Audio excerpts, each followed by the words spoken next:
नमस्कार दोस्तों, स्वागत है एक बार फिर से आपके अपने यूट्यूब चैनल जेडी एजुकेशन पर। आज हम फिर से एक नए वीडियो के माध्यम से बीएड 2023 के एंट्रेंस एग्जाम में आए हुए सामान्य अध्ययन के पीवाईक्यू को हल करने वाले हैं। इससे हल करने से होगा क्या कि जो आप 2026 में एम कर रहे हैं बीएड का एंट्रेंस एग्जाम देने को, इसमें वो बहुत अच्छे से रोल निभाने वाला है, क्योंकि आप जानते हैं कि कोई भी एग्जाम हो उसमें पीवाईक्यू को हल करना महत्वपूर्ण होता है। कोई भी एग्जाम हो, कोई भी, यदि आप उसके पीवाईक्यूज को हल करके जाते हैं तो डेफिनेटली आपको वो सबसे ज्यादा प्रॉफिट देगा। नो डाउट नॉलेज तो चाहिए ही चाहिए, लेकिन आपको एग्जाम हॉल में बैठकर क्वेश्चन को सॉल्व करने का जो तरीका मिलता है और उसके पैटर्न का जो पता चलता है और जानकारी भी मिलती है इससे कि कहाँ से ज्यादातर क्वेश्चन पूछ रहा है, ये पीवाईक्यूज हल करके ही मिलेगा। और हाँ, इस वीडियो का पीडीएफ आपको हमारे टेलीग्राम चैनल पर मिल जाएगा, जिसका लिंक हम आपको डिस्क्रिप्शन बॉक्स में दे देंगे। ठीक है, इसके पहले मैंने 2025 और 2024 का वीडियो क्वेश्चन हल करा दिया है ऑलरेडी, और 2023 का भी एक वीडियो मैंने दे दिया है 15 क्वेश्चन तक। आज हम अगले 15 क्वेश्चन को देखते हैं। जीएस सेक्शन में 50 क्वेश्चन आते हैं, आपको ये पता होगा। तो इसके लिए पीडीएफ के लिए आप टेलीग्राम चैनल से जुड़ जाइए और व्हाट्सएप चैनल पर भी आप जुड़ सकते हैं, जिसका लिंक आपको डिस्क्रिप्शन बॉक्स में मिलेगा। साथ में ही यदि आप बीएड करना चाहते हैं तो आप हमारे द्वारा बीएड कर सकते हैं, हमारे माध्यम से कर सकते हैं, जिसमें आपको लाभ ही होगा। यदि किसी भी तरीके का आपका कोई भी डाउट है या प्रॉब्लम है तो आप दिए गए कॉन्टैक्ट नंबर पर दे सकते हैं, पूछ सकते हैं। ठीक है, जवाहरलाल नेहरू रोड, आलोपी बाग, चुंगी चौराहा, आलोपी बाग, प्रयागराज में हमारा ऑफिस है। आप यहाँ आकर भी हमसे कंसर्न कर सकते हैं। तो इसके लिए, जैसे किसके लिए, बीएड करने के दौरान आपको कहाँ से करना है, क्या करना है, कितना पैसा लगता है, किसी भी तरीके की कोई जानकारी चाहिए, यदि आप हमारे तरीके से करना चाहते हैं, अब क्या मतलब है इन सब बातों का, आप कॉन्टैक्ट नंबर पर बात करके पता कर सकते हैं। तो हम चलते हैं आज के अपने क्वेश्चन की ओर।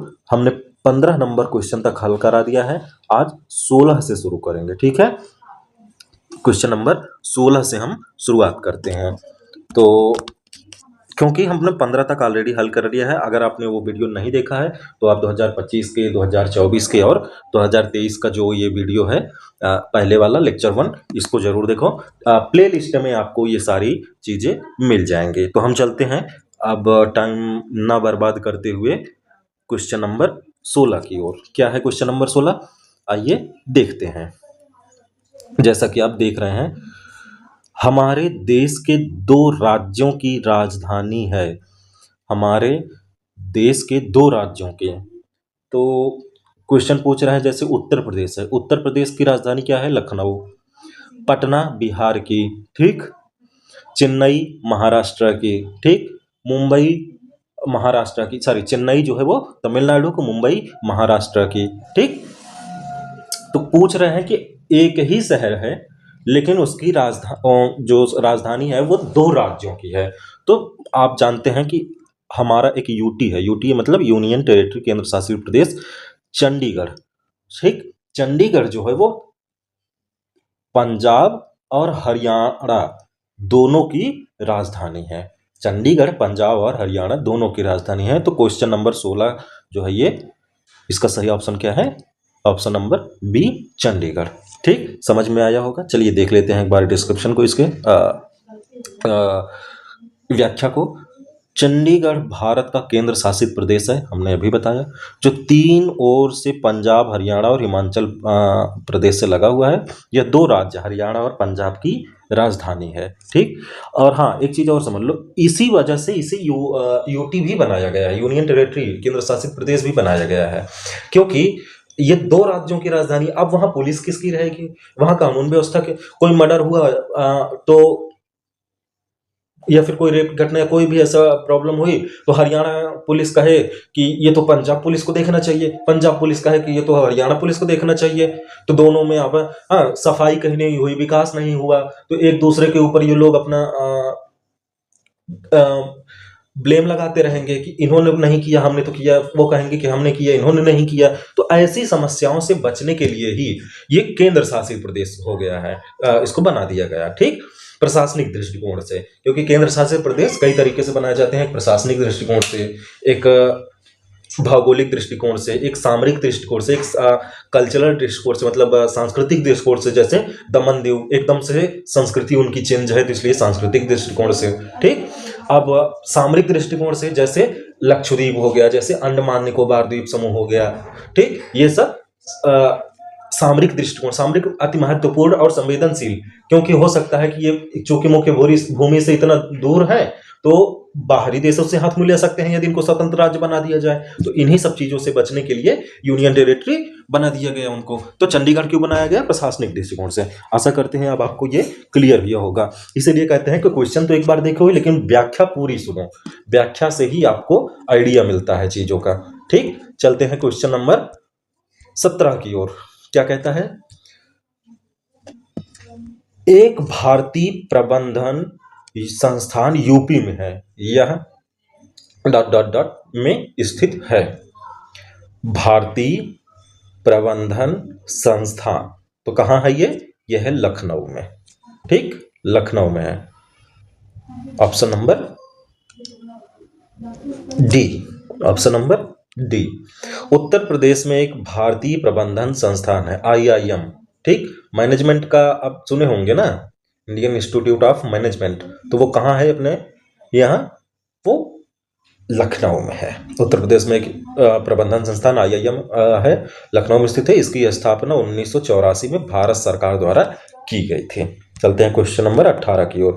मुगल साम्राज्य को मजबूत बनाने में बाबर और हुमायूं के प्रयास में निम्नलिखित में से किस एक की प्रतिभा के बिना कुछ भी नहीं है? कहने का मतलब मुगल साम्राज्य को मजबूत बनाने में बाबर और हुमायूं के प्रयास में, बाबर और हुमायूं ने जो प्रयास किया उसमें निम्नलिखित में से किस एक की प्रतिभा के बिना, कहने का मतलब उन्होंने जो बनाया, उन्होंने तो वैसे आपको पता होना चाहिए कि बहुत सारा नहीं बनाया, उन्होंने केवल नींव रखी है। जैसे हुमायूं ने आगरा जीत लिया लेकिन और इलाकों को नहीं जीत सका। बाबर ने राजपुताना को हरा के थोड़ा सा और फिर दिल्ली वाले क्षेत्र पे हल्का सा कब्जा किया। ठीक, लोधी वंश को समाप्त करके उसने इसकी नींव रखी थी। फिर शेर शाह सूरी ने हुमायूं को भगा दिया था, तो हुमायूं जब लौटा तो आगरा तक ही सीमित रह गया। तो यही पूछ रहे हैं कि जो बाबर और हुमायूं ने किया, यदि कोई और अपनी प्रतिभा नहीं दिखाता तो वह कौन सा शासक है बिना उसके प्रयास किए, बिना उसकी प्रतिभा के कुछ भी नहीं होता मुगल साम्राज्य। शायद आप क्वेश्चन अब समझ पाए हों कि कौन सा ऐसा व्यक्ति है जिसकी प्रतिभा के बगैर कुछ भी नहीं था, कुछ भी ना हो सकता, भले ही बाबर और हुमायूं ने नींव डाल दी थी।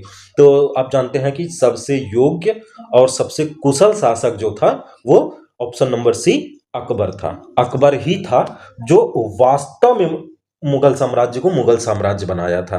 ठीक, क्योंकि उन्होंने तो नींव डाली, बाद वालों ने केवल भोग भोगा, लेकिन अकबर ही था जिसने विभिन्न विभिन्न कूटनीति, विवाह नीति, युद्ध नीति इत्यादि तरीके से पूरे भारत को लगभग एक सूत्र में बांधा, दिल्ली के आगरा के नीचे ले आया। ठीक, बाबर ने लोधी वंश के शासक इब्राहिम लोधी को 1526 में पानीपत के प्रथम युद्ध में पराजित कर मुगल राजवंश की नींव रखी। ठीक, अभी हमने बताया, नया ध्यान हो तो फिर से आप देख लीजिए। लेकिन साम्राज्य को मजबूती प्रदान करने के लिए बाबर के पास समय नहीं था, बाबर को समय नहीं मिला। ठीक, 1530 में इसकी मृत्यु हो गई। अब देख रहे हैं केवल 4 साल, 26 में उसने नींव रखी और 30 में ही वो मर गया, इसकी मृत्यु हो गई। बाबर के पुत्र हुमायूं ने बाबर के बाद मुगल शासन की बागडोर संभाली, लेकिन शेर शाह सूरी इसे कई बार पराजित कर दिया और 1540 में कन्नौज के युद्ध में हुमायूं को मैदान छोड़कर भागना पड़ा। शेर शाह सूरी जो था ये इसको कन्नौज के युद्ध में हुमायूं को बहुत बुरी तरीके से परास्त किया था, ये छोड़ छाड़ के भाग गया था। लगभग 15 वर्ष बाद, देख रहे हो आप, 15 वर्ष बाद हुमायूं गद्दी पर आया, 15 वर्ष बाद आया, फिर आगरा में शेर शाह सूरी को इसने पराजित किया, तब जाके कहीं ये गद्दी पर बैठा। ठीक, परंतु जल्दी ही इसकी भी मृत्यु हो गई। हुमायूं के 15 वर्ष के निर्वास के दौरान हुमायूं की पत्नी हमीदा बेगम गर्भ से अकबर जैसे पुत्र रत्न की प्राप्ति हुई। जब ये भाग गया था, हुमायूं भाग गया था, तो अपनी बीबी को यहीं मारवाड़ में ही अर्थात राजपूताना में ही छोड़कर चला गया था। ठीक है, छोड़ के भाग गया था। तो उसके जाने के बाद ये पैदा हुआ अकबर।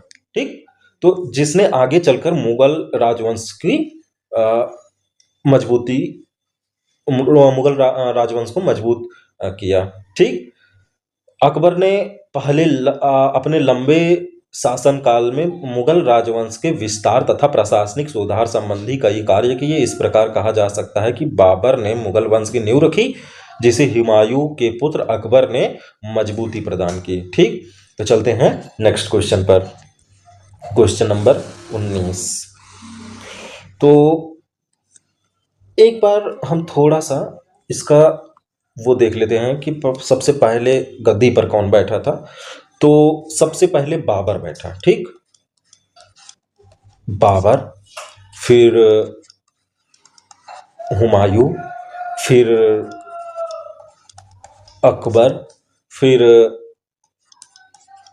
जहांगीर, फिर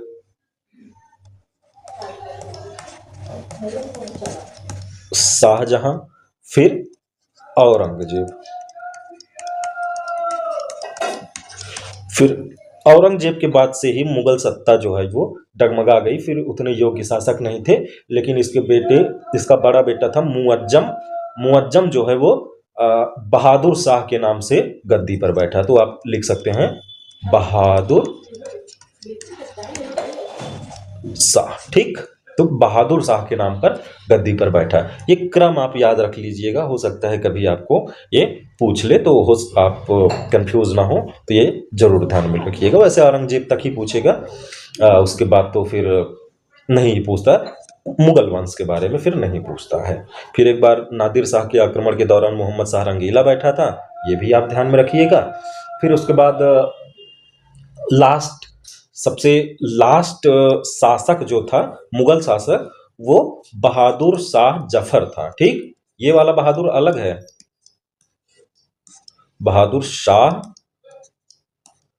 ये जफर के नाम से कविता लिखता था। ठीक, जफर के नाम से कविता लिखता था, तो इसलिए इसे बहादुर शाह जफर कहा जाता है। ये मुगल वंश का अंतिम शासक था। तब तक अंग्रेजों ने सत्ता संभाल ली थी, पूरे भारत पर कब्जा कर लिया था, तो इसे दिल्ली से उठा कर फेंक दिया था रंगून में, तो वहीं इसकी कब्र है। ठीक, चलते हैं हम क्वेश्चन नंबर 19 की तरफ।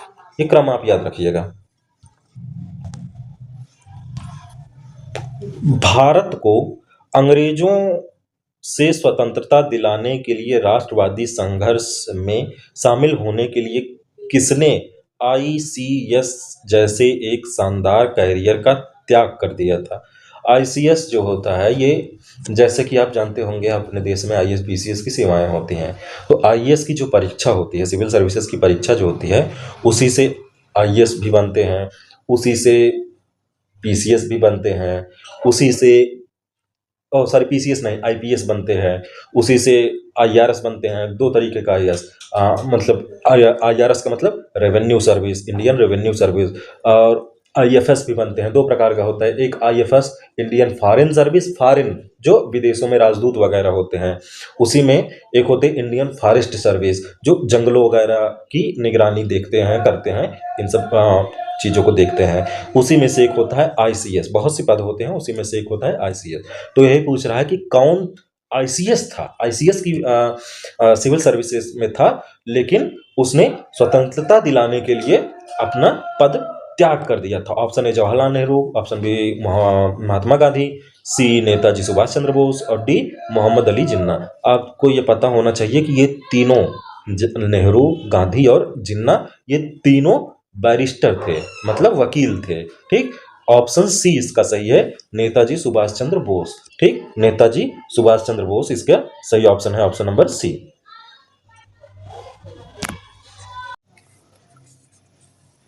सुभाष चंद्र बोस का जन्म 23 जनवरी 1897 में उड़ीसा के कटक नामक स्थान पर हुआ था। ठीक, सुभाष चंद्र बोस का कहाँ जन्म हुआ था? कटक में, उड़ीसा में। ठीक।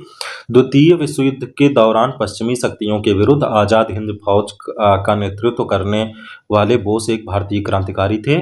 आप सबको पता है आजाद हिंद फौज का इन्होंने गठन किया था, नेतृत्व किया था। तो ये आप ध्यान में रखिएगा। और तुम मुझे खून दो मैं तुम्हें आज़ादी दूंगा, इन्हीं का नारा है। साथ में एक चीज़ और ध्यान में रखिएगा कि गांधी जी को जो राष्ट्रपिता की उपाधि दी वो इन्होंने ही दी थी। इन्होंने ही आज़ाद हिंद फौज जब कूच करने जा रही थी, जब युद्ध करने जा रही थी, तो उसी समय रेडियो में संबोधन करते हुए कहा था कि राष्ट्रपिता हमें आशीर्वाद दें, हम भी आज़ादी में अपना योगदान देने जा रहे हैं। ठीक। तो राष्ट्रपिता इन्होंने ही कहा था। जिसको ससम्मान नेताजी भी कहा जाता है, आप सबको पता है। सन 1920 में बोस ने इंडियन सिविल सर्विसेज की परीक्षा उत्तीर्ण की, लेकिन अप्रैल 21 में नौकरी से त्यागपत्र देकर भारत को अंग्रेजों से स्वतंत्रता दिलाने के लिए राष्ट्रवादी संघर्ष में शामिल हो गए। ठीक। चलते हैं क्वेश्चन नंबर 20 की ओर। क्या है क्वेश्चन 20?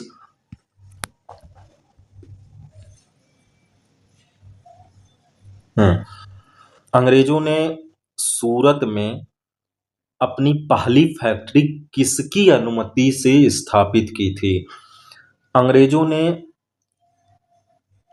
आए कब थे? अंग्रेज आए थे 1605 में। ठीक। आपको ये ध्यान में रखना होगा कि 1605 में ही अंग्रेज आए थे और 1600 में ही खत्म हो गया था।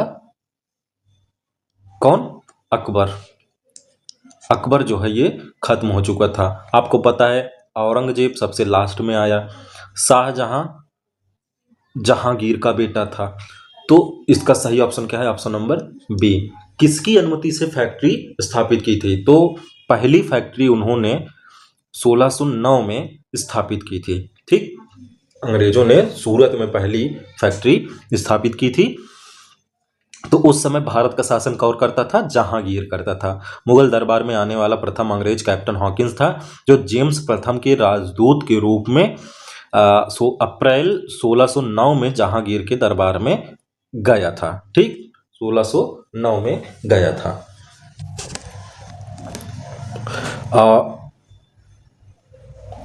1611 में दक्षिण पूर्वी समुद्र तट पर सर्वप्रथम अंग्रेजों ने मसूलीपट्टनम में व्यापारिक कोठी की स्थापना की। अंग्रेजों ने सूरत में पहली फैक्ट्री जहांगीर की अनुमति से 1613 में स्थापित की थी। तो सॉरी, 1609 में स्थापित नहीं की थी फैक्ट्री, 1613 में स्थापित की थी। 1613 में कहाँ पहली फैक्ट्री स्थापित की थी? तो सूरत में। ठीक। चलते हैं क्वेश्चन नंबर 21 की ओर। आप समझ में आया होगा, ना आया हो तो आप रिपीट करके देख लीजिएगा। Question number 21। मुगल काल में भूमि की माप की प्रथा निम्नलिखित में से किस शासक ने शुरू की? मुगल काल में भूमि की माप की प्रथा, अर्थात भूमि को मापा जाए, भूमि को मापा जाए, यह किसने शुरुआत किया था? तो ये सही पूछो ना, तो ये मुगल काल नहीं होना चाहिए। मुगल काल यहाँ पर नहीं होना चाहिए, क्योंकि शेर शाह सूरी जो था ये मुगल से संबंधित नहीं था, जबकि भूमि की माप तौल करके वहाँ से कर लेने की जो प्रक्रिया थी उसे शेर शाह सूरी ने ही शुरू की थी। ठीक। कि कहाँ की भूमि कैसी है, किसके पास कितनी भूमि है। पहले क्या होता था कि हाँ इतना कर चाहिए, लेकिन अब उपजाऊ हो कि ना हो, क्या कैसे, लेकिन अब इसने माप तौल किया कि यहाँ भूमि कितनी उपजाऊ है। यदि और इसने काफ़ी विकास भी किया था, नहरों का निर्माण कराया किसानों को ताकि लाभ। इसे एक चीज़ समझ चुका था कि यदि किसान मजबूत होंगे, क्योंकि राजा की आय का जो स्रोत था वो क्या था, मेन चीज़ क्या था कि कृषि से मिलने वाला जो कर था, जो अनाज था, वही इनकी आय का मेन स्रोत था। अब वो कृषि से मिलने वाले में दूध दही भी शामिल है। ठीक। वाणिज्यिक कृषि भी शामिल है, वैसे नील की खेती तो बहुत बाद में शुरू हुई, लेकिन बावजूद उसके जो सीमित मात्रा में पहले से ही ऐसी सिंथेटिक चीज़ें की तरीके की खेती हुआ करती थी, वो भी कर में आते थे। पटसन हो गया, ठीक, कपास हो गया, तो इन सब से भी कर आया करते थे। और गेहूं चावल अनाज ये सब तो मुख्य था ही। ठीक। तो शेर शाह सूरी ने कहा कि जहां पर जितनी भूमि उपजाऊ होगी उसी अनुपात में हम कर ग्रहण करेंगे। तो भूमि को नाप तौल करके शेरशाह सूरी ने ही कर नीति को लागू किया कि हम भूमि को देखेंगे कैसा है, सिंचाई उपलब्धता है कि नहीं, और भी जो आवश्यक चीज़ें हैं वो है कि नहीं, ये सब चीज़ों को ध्यान में रखकर ही इसने शुरुआत किया। तो लेकिन मुगल काल यहाँ कहा क्यों? क्योंकि आप जानते हैं कि पानीपत का प्रथम युद्ध ऑलरेडी हो चुका है। वहाँ बाबर लोदी को हराकर मुगल वंश की नींव डाल दिया। अब आया हुमायूं गद्दी पर बैठा। हुमायूं क्योंकि 4 ही साल अभी आपने देखा 26 से लेके 30 तक ही शासन किया, तो वो खत्म हो गया 30 में। जब गद्दी पर ये बैठा तो इधर से शेरशाह सूरी ने आक्रमण कर दिया हुमायूं के ऊपर। अब हुमायूं भाग गया, 15 साल के लिए भाग गया। तो उसी दौरान इसने कहा था। लेकिन अगर आप देखें तो 1526 में ही नींव पड़ गई है बाबर के द्वारा, और ये सत्ता लगभग औरंगजेब तक पूर्ण रूप से और सांकेतिक रूप से तो मोहम्मद शाह जफर तक चलती आ रही, ठीक, बहादुर शाह जफर तक चलती आ रही। तो इतना लंबे समय तक मुगल वंश चलता रहा। तो वही कहने का मतलब है कि जब शासन चल रहा था उसी समय किसी ने लागू कर दिया। इसका मतलब ये बिल्कुल नहीं है कि किसी मुगल बादशाह ने ही। बावजूद उसके मैं कहूंगा कि यहाँ कह सकते हैं कि किस भारतीय शासक ने तो ज्यादा अच्छा होता। अब जैसा क्वेश्चन है आपको रीजनिंग लगा के सॉल्व करना ही है। तो ऑप्शन नंबर बी, मुगल काल में भूमि की माप तौल की प्रथा शेरशाह नामक शासक ने शुरू किया। इनका पूरा नाम शेरशाह सूरी था।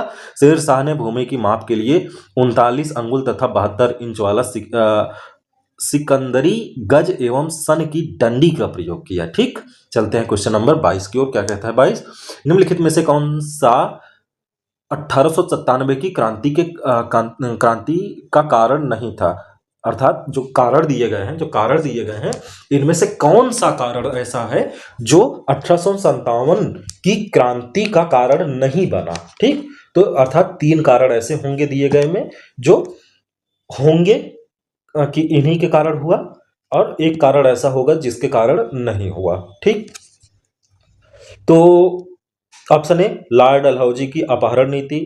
ठीक, ये क्या थी? ये थी हड़प नीति। अपहरण गलत है, ये हड़प नीति थी। होता क्या था कि इन्होंने कहा, लॉर्ड डलहौजी ने कहा कि जब उस समय यही वायसराय था कि जब भारत में कोई भी देसी रियासत का कोई भी पुत्र नहीं है, कैसा पुत्र? वास्तविक पुत्र, गोद लिया हुआ नहीं, कोई दत्तक पुत्र नहीं, यदि वास्तविक पुत्र नहीं है, ठीक, तो उसके जमीन को, उसकी राज्य को अब ब्रिटिश सरकार या ब्रिटिश कंपनी अपने हाथों में ले लेगी, ना कि वहां कोई दत्तक पुत्र बैठेगा या उसकी पुत्री बैठेगी। अर्थात यदि राजा के पास अपना खुद का वास्तविक पुत्र नहीं है तो अब उसका राज्य जो है वो अंग्रेजों के पास चला जाएगा। तो यही थी हड़प नीति। हाँ, ये बिल्कुल कारण था। जैसे सतारा, ठीक, जैसे सतारा यहां वास्तविक पुत्र नहीं था, ठीक, तो इन्होंने कहा कि हम अपने दत्तक पुत्र को बैठाना चाहते हैं, तो दत्तक पुत्र को ना बैठाकर अंग्रेजों ने कहा कि नहीं, इसको विलय कर लिया। तो इन्होंने विद्रोह का वही कारण बताया। ठीक, सैनिकों को सुअर एवं गाय की, ये तो आप सबको पता है, ये सबको पता है। उस समय एक राइफल आई थी, तो उसमें आज की तरीके की राइफल नहीं थी। उसमें जैसे आप देखते हैं एक आध नली वाली होती है, उसके खटका ही बोलेंगे देसी भाषा में हम उसको खींच के तब गोली भरी जाती है, फिर चलाया जाता है। तो कारतूस भरी जाती है, फिर चलाया जाता है। ठीक, तो वो पहले चूंकि नई उसी समय टेक्नोलॉजी आई थी बंदूक की, तो उसे बहुत ही ताकत से खींचा जाता था। साथ में ही जो कारतूस था, जो गोली थी, उसके ऊपर चमड़े का एक लेप लगा होता था, उसको काट के फिर बंदूक में भरा जाता था। ठीक, तो उसी कारतूस पर एक चमड़े की चीजें लगाई जाती थी। तो इस पर अंग्रेजों द्वारा गाय और सुअर की चर्बी लगाई जाती थी। कुछ लोग कहते हैं अफवाह थी, कुछ लोग कहते थे हकीकत थी। ये आप जब हिस्ट्री वास्तव में पढ़ेंगे आप जानेंगे, क्योंकि आपको यहाँ जानने की उसकी कोई जरूरत नहीं। बस इतना जानिए कि सुअर और गाय की चर्बी का मामला जो था वो क्रांति का सबसे प्रमुख कारण बना, तात्कालिक कारण बना। भारतीय संगठित एवं शक्तिशाली होना, ये कभी हुए ही नहीं। उस समय भारतीय कभी संगठित और शक्तिशाली हुए ही नहीं। अगर हुए होते तो 1000, 1500, 10,000 अंग्रेजों को भगा ना देते। 1 करोड़ लोग थे और 10,000 लोग ही थे, ज्यादा से ज्यादा अंग्रेज। क्या उनको भगा न देते अगर एक हुए होते, संगठित हुए होते? तो नहीं, ये तो कोई कारण ही नहीं है, ये तो कोई कारण भी नहीं है, क्योंकि भारतीय तो आज भी संगठित नहीं है। भारतीयों का आर्थिक शोषण, बिल्कुल आर्थिक शोषण बहुत बड़ा कारण था, क्योंकि चाहे वो जमींदारों का देख लो, चाहे डायरेक्ट कृषि जो इनकी नीतियाँ होती थी, वो भी एक शोषण जनित नीति होती। 50% से ज़्यादा कर लगा दिया जाता था, तो इसलिए ये आर्थिक शोषण तो था ही, आर्थिक कारण तो था ही। तो कौन सा कारण नहीं था क्रांति का? Option number C. ठीक, 1857 की क्रांति का कारण राजनीतिक, आर्थिक, सामाजिक, धार्मिक और सैनिक विद्रोह तथा अन्य तात्कालिक कारण थे, जैसे लॉर्ड डलहौजी की हड़प नीति, सैनिकों को सुअर और गाय की चर्बी के कारतूस देना, भारतीयों का आर्थिक शोषण आदि। जबकि भारतीयों का संगठित एवं शक्तिशाली होना 1857 की क्रांति का कारण नहीं था। यदि संगठित वास्तव में हुए होते थे, 1857 में ही अंग्रेजों को खदेड़ दिया जाता। ठीक, चलते हैं क्वेश्चन नंबर 23 की ओर। संस्कृत किस प्रदेश की दूसरी राजकीय भाषा है? ध्यान में रखिएगा। जैसे हम यूपी की पहले बात करें तो यूपी की प्रथम लैंग्वेज क्या है? यूपी की लैंग्वेज है हिंदी। द्वितीय लैंग्वेज क्या है? उर्दू। ठीक, ऐसे ही पश्चिम बंगाल की प्रथम लैंग्वेज क्या है? बंगाली। द्वितीय लैंग्वेज क्या है? हिंदी। तो वही पूछ रहे हैं कि संस्कृत किस राज्य की दूसरी भाषा है, द्वितीय लैंग्वेज है। ठीक, कर्नाटक नहीं, उत्तर प्रदेश नहीं, बिहार नहीं, क्योंकि बिहार की भी दूसरी भाषा उर्दू ही है। ठीक, उत्तराखंड, उत्तराखंड की दूसरी भाषा संस्कृत है। संस्कृत उत्तराखंड की दूसरी भाषा है, दूसरी राज्य की भाषा है, जबकि उत्तर प्रदेश की दूसरे राज्य की भाषा उर्दू है। इसकी प्रथम भाषा कौन सी है? हिंदी। हिंदी उत्तराखंड की प्रथम लैंग्वेज है। ठीक, क्वेश्चन नंबर 24, दिलवाड़ा जैन मंदिर, दिलवाड़ा जैन मंदिर, मंदिर का स्थान का नाम है ये, और मंदिर का भी नाम है। दिलवाड़ा जैन मंदिर है माउंट आबू में अरावली पर्वत पर। ये पूछ रहे कहाँ पर अवस्थित है? ठीक, कहाँ पर अवस्थित है? माउंट आबू अरावली पर्वत पर, सिंधु के किनारे, खजुराहो। खजुराहो में तो बहुत सारे मंदिर हैं, आप सबको पता ही होगा, बहुत सारे मंदिर हैं। यहाँ कंजरिया महादेव मंदिर सर्वप्रमुख मंदिर है, ध्यान में रखिएगा। नीलगिरी पहाड़ी पर नहीं, ये दक्षिण का भाग है। तो दिलवाड़ा आपको पता ही है कि दिलवाड़ा जो है ये प्योर हिंदी नाम है, तो दक्षिण में इस तरीके के नाम नहीं होते। ठीक, दक्षिण में इस तरीके के नाम नहीं होते हैं। जैसे वहाँ जो नाम है ये तो वो संस्कृत के लिए होंगे या वहाँ की भाषा का, जैसे रामेश्वरम संस्कृत की भाषा है। ठीक, भगवान अयप्पा, पद्मनाभ स्वामी, ये सब वहाँ के लोकल लैंग्वेज के अनुसार है। ठीक, तो दिलवाड़ा दक्षिण से तो हो ही नहीं सकता, क्योंकि नीलगिरी पहाड़ी जो है वो पश्चिमी घाट में फैला हुआ है, दक्षिण में। तो खजुराहो मध्य प्रदेश नहीं है, सिंधु के किनारे नहीं है, ये है माउंट आबू में अरावली पर्वत पर। अरावली पर्वत कहाँ है? ये अरावली पर्वत राजस्थान से शुरू होकर करीब करीब ये मध्य प्रदेश तक फैला हुआ है। ठीक, मध्य प्रदेश तक फैला हुआ है, तो यहीं पर जैन मंदिर लोकेटेड है। कौन सा? दिलवाड़ा। सोलंकी शासक भीमदेव प्रथम के मंत्री विमल शाह ने दिलवाड़ा के जैन मंदिर का निर्माण माउंट आबू में अरावली पर्वत राजस्थान पर कराया था। राजस्थान में है। यह ग्रेनाइट के काले संगमरमर पत्थरों से बना हुआ मंदिर है। ठीक, क्लियर हुआ होगा कहाँ पर है यह दिलवाड़ा मंदिर? राजस्थान में है। किस स्थान पर? अरावली के पर्वत पर। ठीक, चलते हैं क्वेश्चन नंबर 25, पेंगुइन पक्षी कहाँ पाया जाता है? पेंगुइन, आप जानते हैं कि पेंगुइन ना उड़ पाने वाला एक पक्षी है, ठंडे प्रदेशों में पाया जाने वाला पक्षी है। ठंडे क्या, एकदम समझ लो कि बर्फ में ही पाया जाता है। ठंडे तो छोड़ो, ये बर्फ में ही पाया जाता है। अगर हल्की सी कितनी भी ठंडी रहे, बर्फ थोड़ी सी भी अगर पिघलती है तो ये खत्म होने लगते हैं। ये कहाँ पाए जाते हैं? आप सबको पता है, अंटार्कटिका। अफ्रीका बहुत गर्म है, उत्तरी अमेरिका गर्म ही है, दक्षिणी अमेरिका गर्म ही है। ठीक, उत्तरी अमेरिका में वही कनाडा वाला हिस्सा थोड़ा सा, वो भी ऊपर का हिस्सा तो ज़्यादा ठंडा है, बाकी नीचे का तो नॉर्मल सा है। ठीक, तो ऐसी स्थिति में कहाँ पाया जाता है? ये अंटार्कटिका में। पेंगुइन पक्षी अंटार्कटिका में पाए जाते हैं। अंटार्कटिका महाद्वीप विश्व का 5वां बड़ा द्वीप है। यह दक्षिणी गोलार्ध में स्थित है। दक्षिणी गोलार्ध, सूर्य के उत्तरायण के बाद अंटार्कटिका में 6 महीने तक रात्रि होती है, जबकि सूर्य के दक्षिणायन के बाद यहाँ 6 महीने तक दिन ही रहता है। लाइकेन और मांस यहाँ की मुख्य वनस्पति है। ये शैवाल होती है। ध्यान में रखिएगा आप लोग, लाइकेन और मास जो है ये शैवाल होती है। यदि हम इसको प्योर देसी भाषा में बात करें तो काई भी कहते हैं आप लोग, ठीक, इसे काई भी गांव में बोला जाता है। आप लेकिन पढ़ने लिखने वाले लोग हैं तो आपको पता होना चाहिए उसे शैवाल कहा जाता है। जैसे ब्लू ग्रीन एल्गी होती है, वैसे ही लाइकेन और ये भी है। तो ये अलग तरीके का वनस्पति है, लेकिन इसको रखा शैवाल की श्रेणी में जाता, ठीक। तो यहाँ पर प्रमुख वनस्पति, क्योंकि सफेद ही सफेद है तो वनस्पति के नाम पर यही पाया जाता है पानी में, ठीक। तो चलते हैं क्वेश्चन नंबर 26 की ओर। ये 5वां महाद्वीप है सबसे बड़ा। सबसे बड़ा महाद्वीप कौन सा है? सबसे बड़ा कौन सा है, ये इसको आप ध्यान में रखिएगा जरूर। सबसे बड़ा है अफ्रीका, ठीक, अफ्रीका, आपको ये पता होना चाहिए। सॉरी, अफ्रीका दूसरे पर है, ठीक, अफ्रीका दूसरे पर है। पहले पे क्या है? पहले पे है एशिया, जहां पे हम लोग लोकेटेड हैं, एशिया, ठीक। दूसरे पे है अफ्रीका। वैसे एशिया जनसंख्या में भी सबसे बड़ा है। दूसरे पे है अफ्रीका। तीसरे पे है उत्तरी अमेरिका। उत्तरी अमेरिका कहाँ है? जहां कनाडा, यूएसए और पनामा और मैक्सिको ये देश नहीं पाए जाते, उत्तरी अमेरिका, ठीक। फिर दक्षिणी अमेरिका, चौथे पे कौन है? दक्षिणी अमेरिका।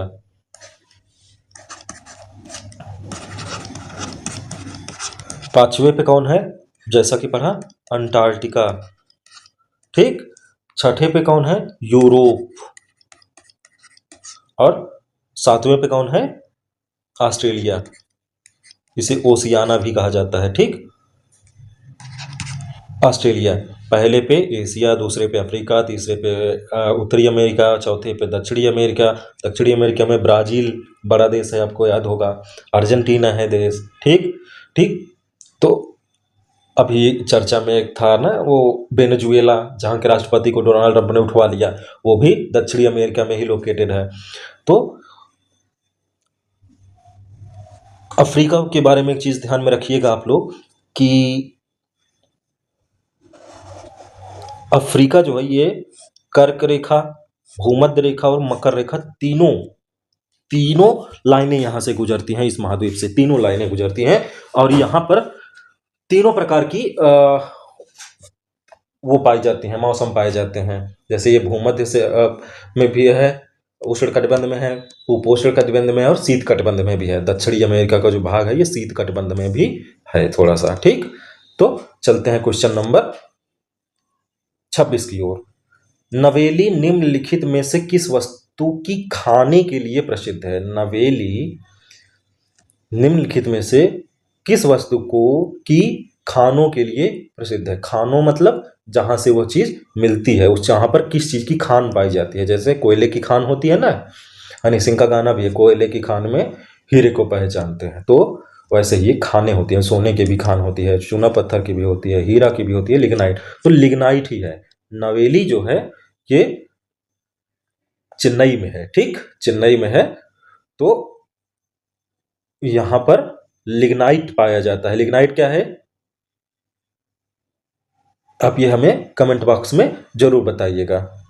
नवेली लिग्नाइट कारपोरेशन लिमिटेड भारत सरकार की लिग्नाइट खनन और पावर उत्पादन कंपनी है। इसका मुख्यालय चेन्नई में है। इसकी शुरुआत 1956 में की गई थी, ठीक। चलते हैं क्वेश्चन नंबर 27 की ओर।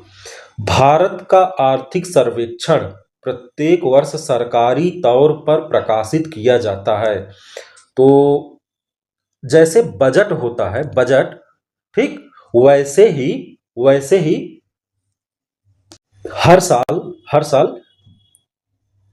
आर्थिक सर्वेक्षण भी आता है। आर्थिक सर्वेक्षण में क्या आता है कि इस वर्ष कहां पे किस तरीके की कोई प्रगति या रुकावट हुई, ठीक। जैसे रेलवे में कहां कहां कितनी प्रगति हुई, जैसे सड़क में कहां कहां कितनी प्रगति हुई, जैसे इस योजना के लिए इतना आवंटन किया गया था, क्या पूरा पैसा खर्चा हुआ या बच के वापस आ गया, ये सब आर्थिक सर्वेक्षण का भाग है, ठीक। तो पूछ रहे हैं कि कौन इसको जारी करता है, कौन इसको प्रकाशित करता है? भारतीय रिजर्व बैंक द्वारा, भारतीय योजना आयोग द्वारा, भारत सरकार के वित्त मंत्रालय द्वारा, भारत सरकार के उद्योग मंत्रालय द्वारा। तो इसका सही आंसर क्या है? ऑप्शन नंबर सी, वित्त मंत्रालय द्वारा। भारत सरकार के इसके वित्त मंत्री संसद के पटल पर रखते हैं। ठीक, ये हर साल आता है, बजट के पहले इसे लाया जाता है। ठीक, क्वेश्चन इसकी थोड़ी सी व्याख्या भी देख लेते हैं। भारत का आर्थिक सर्वेक्षण प्रत्येक वर्ष सरकारी तौर पर भारत सरकार के वित्त मंत्रालय द्वारा प्रकाशित किया जाता है। इसमें विगत 12 माह के, विगत माह के भारतीय अर्थव्यवस्था के घटनाक्रमों की समीक्षा की जाती है। यह प्रमुख विकास कार्यक्रमों के निष्पादन का सार प्रस्तुत करता है और सरकार की नीतिगत पहलुओं तथा अल्पावधि के मध्यावधि में अल्प अवधि से मध्य अवधि में अर्थव्यवस्था की संभावनाओं पर विधिवत प्रकाश डालता है। इन दस्तावेजों को बजट सत्र के दौरान संसद के दोनों सदनों में पेश किया जाता है। बजट सत्र जब चलता है ना, बजट जैसे मार्च में ही चलता है, जब मैं ये वीडियो शूट कर रहा हूँ तो इस समय बजट सत्र चल रहा है। तो सिलेंडर को लेकर देखो ना, बीच पक्ष में सीढ़ी पर बैठा रहता है, तो ये बजट सत्र ही चल रहा है। तो बजट सत्र के दौरान ही इसे पेश किया जाता है आर्थिक सर्वेक्षण को। तो सरकार ने क्या क्या उपलब्धियां की, क्या क्या कोई कमी रह गई, क्या क्या हमने कहाँ कहाँ पैसा कितना कितना खर्चा कितना वापस हो गया, तो ये आर्थिक सर्वेक्षण का भाग होता है। प्रत्येक वर्ष ये जारी होता है। 28वां क्वेश्चन चलते हैं। डॉक्टर अमर्त्य कुमार सेन को नोबेल पुरस्कार उनके निम्न में से किस एक योगदान के लिए अभिज्ञान में किया गया था? योगदान के अभिज्ञान में, मतलब कहने का कि किस योगदान के कारण डॉक्टर अमर्त्य कुमार सेन को नोबेल पुरस्कार दिया गया था? श्रम अर्थशास्त्र, विपणन अर्थशास्त्र, मौद्रिक अर्थशास्त्र, कल्याणकारी अर्थशास्त्र। तो इन्होंने कल्याणकारी अर्थशास्त्र जो है लिखा था, दिया था ये कॉन्सेप्ट, तो इसी के लिए इन्हें नोबेल पुरस्कार दिया गया था। Doctor option number D. ठीक, ऑप्शन नंबर डी, कल्याणकारी अर्थशास्त्र। डॉक्टर अमर्त्य सेन को नोबेल पुरस्कार 1998 ईस्वी में कल्याणकारी अर्थशास्त्र के लिए दिया गया। इनका जन्म कोलकाता के शांति निकेतन में हुआ था।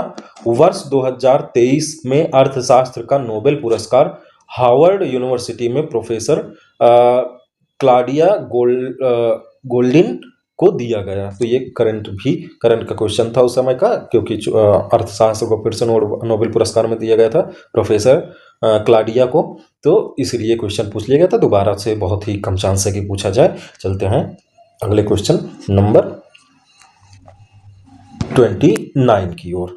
भारतीय संविधान के अंतर्गत कानून के समक्ष समानता के संदर्भ में अपवाद किसके संदर्भ में है? भारतीय संविधान के अंतर्गत कानून के समक्ष समानता के संदर्भ में अपवाद किसके संदर्भ में है? ठीक, कि कानून के लिए सब समान है, कानून के लिए सब समान है, तो संविधान में ही इसका अपवाद दिया गया है। कौन है वो? तो आपको पता होना चाहिए कि भारतीय संविधान में सब एक समान है, सब के सब एक समान है, चाहे वो राष्ट्रपति राज्यपाल हो, केवल विदेशी हों, चाहे राष्ट्रपति हों, वैसे, और चाहे या कोई नहीं। इसका सही आंसर क्या है? किसी के लिए नहीं। भारतीय कानून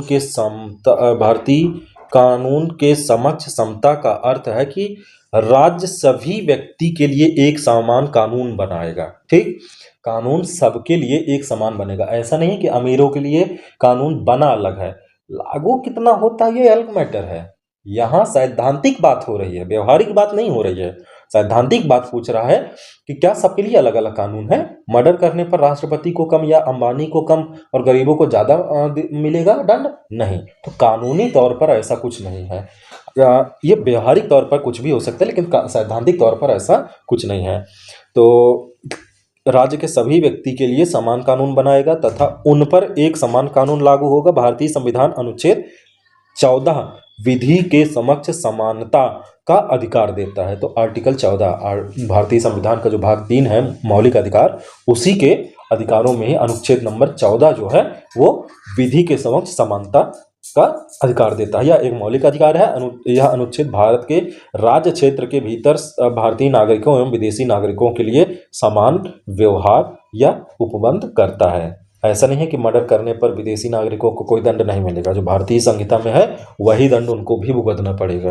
तो चलते हैं आज के लास्ट क्वेश्चन नंबर 23 की ओर, क्योंकि वीडियो बहुत बड़ी हो जाती है तो आप लोग भी उबते हैं, तो 15-15 क्वेश्चन ही हम सॉल्व कराते हैं। ठीक, आज का लास्ट क्वेश्चन, इको मार्क किसी उत्पाद पर दिए गए इस प्रमाणन का चिन्ह होता है कि यह उत्पाद डॉट डॉट। ऑप्शन ए अच्छी किस्म का है, किफायती वाला है, पर्यावरण की दृष्टि से अनुकूल है, या नष्ट होने वाला है। तो इकोलॉजी, ठीक, मार्क ये किसके लिए दिया जाता है? ऑप्शन नंबर सी, पर्यावरण की दृष्टिकोण से। जैसे कहते हैं ना इको फ्रेंडली पटाखे जलाओ, तो वो इको फ्रेंडली क्या होती है कि जो पर्यावरण को क्षति ना पहुंचाए, अगर पहुंचाता भी है तो नगण्य मात्रा में, बहुत सीमित मात्रा में फैलाए, ना कि बहुत बड़ी मात्रा में। तो इको मार्क पर्यावरण की दृष्टि से अनुकूल उत्पाद पर लगाए गए प्रमाणन का चिन्ह है। इको मार्क पर्यावरण एवं वन मंत्रालय के निर्देश पर भारतीय मानक ब्यूरो 1991 में आरंभ किया गया। इसका लोगो, ध्यान दीजिएगा, लोगो हमेशा पूछता है, लोगो पूछा जाता है। जैसे G20 का लोगो क्या था? कमल का फूल। ठीक, ऐसे ही इसका लोगो क्या है? किसका लोगो? इको मार्क का लोगो क्या है? मिट्टी का बर्तन। मिट्टी का बर्तन क्यों? आपको पता है मिट्टी जो है वो मिट्टी ही है, अगर मिट्टी किसी भी तरीके से हानिकारक नहीं होती है। ठीक, तो इसका लोगो क्या है? मिट्टी का बर्तन, जो पृथ्वी द्वारा भंगुर लक्षणों को दर्शाता है। तो इस तरीके से आज का सेशन हम यहीं रखते हैं। अगला वीडियो 2023 का लास्ट वीडियो होगा, 2023 का जीएस पॉइंट ऑफ व्यू से आया हुआ जो एंट्रेंस एग्जाम में क्वेश्चन था उसका लास्ट वीडियो होगा। ठीक, तो आज के लिए इतना ही। वीडियो कैसी लगी आप कमेंट बॉक्स में हमें ज़रूर बताइएगा। आज का यह वीडियो देखने के लिए बहुत बहुत धन्यवाद।